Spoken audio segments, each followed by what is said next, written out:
Perhatikan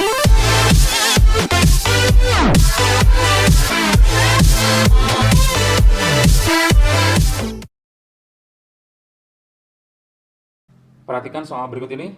Campuran padatan magnesium hidroksida dan magnesium karbonat direaksikan dengan larutan asam klorida menghasilkan larutan magnesium klorida.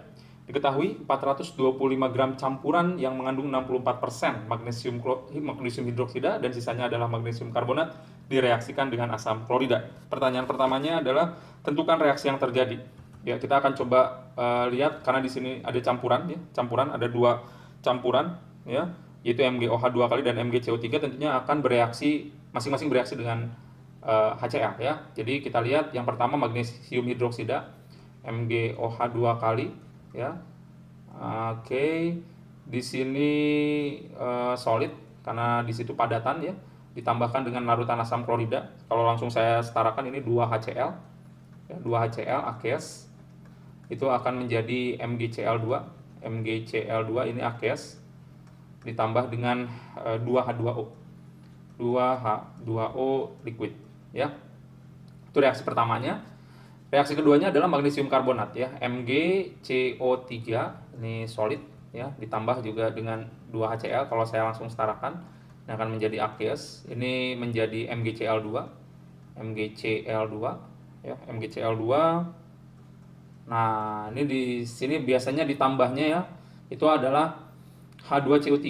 H2CO3 aqueous. Nah, tapi kalian harus hati-hati kalau ketemu dengan H2CO3, dia ini adalah asam yang sifatnya tidak stabil sehingga dia akan terurai ya menjadi H2O dan CO2. Ya, jadi kita boleh tuliskan H2O dan CO2 gas gitu ya. Jadi boleh saja kemudian persamaan reaksi kedua itu saya susun ulang menjadi begini ya. Biasanya kita tulis menjadi gini, MgCO3 solid ditambah dengan 2HCl ya aqueous, ini menjadi MgCl2 aqueous ditambah dengan H2O yang liquid dan ditambah dengan CO2 yang gas. Oke, nanti kita mungkin pakai yang itu ya. Oke, itu yang pertama. Yang kedua adalah ditanya hitung massa asam klorida yang diperlukan untuk bereaksi sempurna dengan kedua garam tersebut. Baik, kita cek dulu ya garamnya ya. Campuran ya. Campurannya itu ternyata begini ya. Kita punya campuran yang masanya adalah 425 gram. 425 gram. Campuran ini terdiri dari MgOH2 kali dan MgCO3 dan MgCO3 ya. Nah, kata soal MgOH2 kalinya ada 64%, berarti sisanya MgCO3 ya. Untuk mengetahui masanya tinggal dikali 425 sehingga kita akan langsung mengetahui bahwa MgOH2 kalinya itu ada 272 gram. Kalau saya hitungkan begitu ya. Sehingga massa MgCO3 gampang saja ya, masanya itu sama dengan 425 dikurangi 272, maka kita akan dapatkan 153 gram. Oke, kita simpan itu ya. Kemudian karena kita nantinya akan berurusan dengan persamaan reaksi, maka kita akan ubah data massa dari masing-masing komponen ini menjadi mol ya.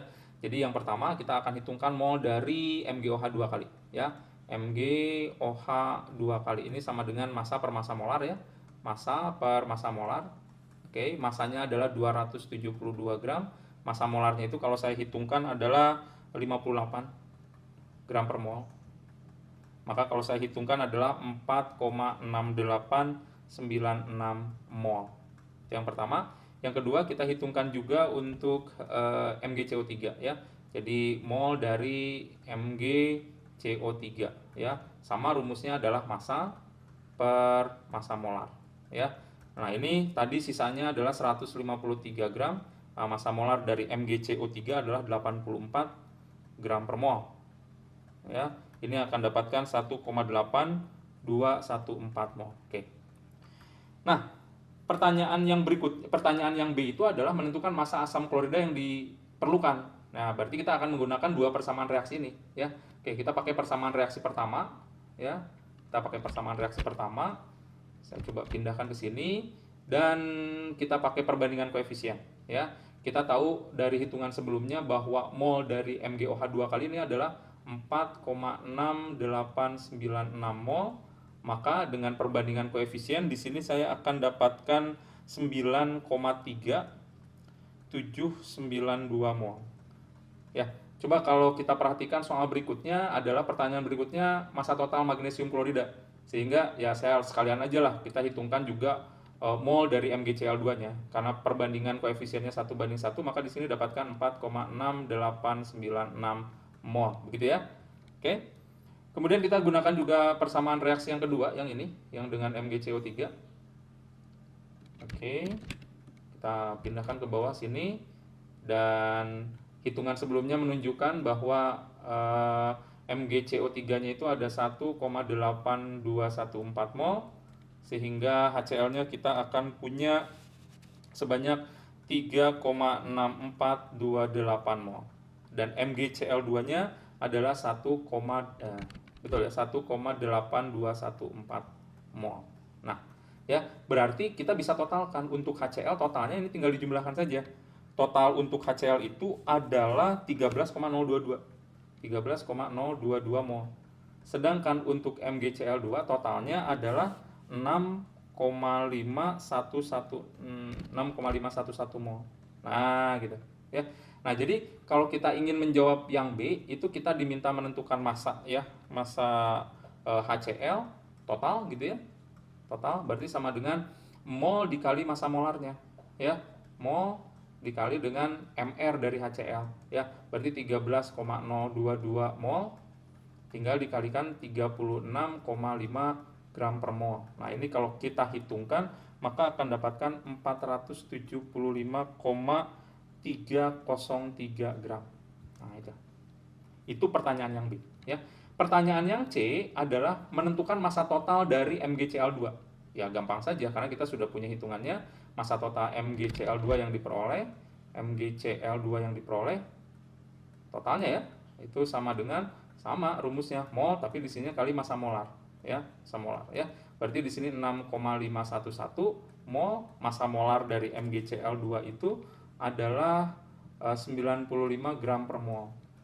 Jadi kalau kita hitungkan akan dapatkan 618,545 gram. Nah, gitu. Ya. Oke, berikutnya pertanyaan yang D, kita lihat pertanyaan yang D. Dari reaksi di atas ternyata jumlah padatan magnesium klorida yang diperoleh adalah 525 gram.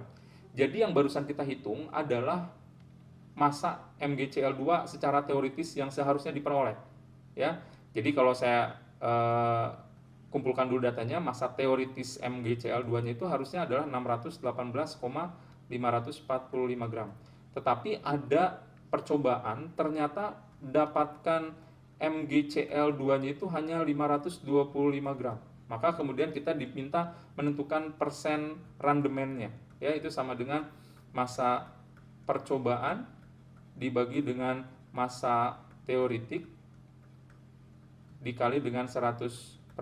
Ya, jadi sama dengan 525 dibagi 618,545 gram dikali dengan 100%.